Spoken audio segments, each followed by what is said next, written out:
Alright, so I edited that last graph at the end of video 2 a little bit. I just want to review it with you here. So this is really part 2 of video number 2, just to show you the results that we got from the addition of KOH, a strong base, to tap water and vinegar. So I got a little better graph to show you here for the addition of KOH to tap water. So I'll also print this out, or I'll upload this as part of the data for your lab report.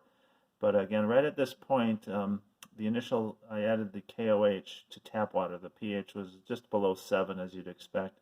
And you can see a very steep rise in pH with very small addition of KOH. This from here to here is probably less than 10 drops of added KOH. You can see the pure water has no ability to resist changes in pH, and then it kind of just levels off at around pH 12 as you get very basic.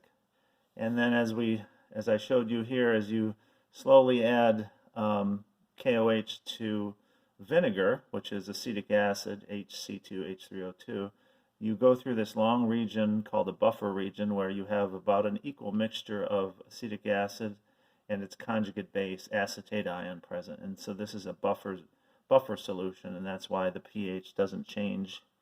It goes up to maybe 4.9 from around 3, and it's a minor change in pH over a wide range of added base. And then once you've started to consume all the acetic acid, all that's left is acetate ion.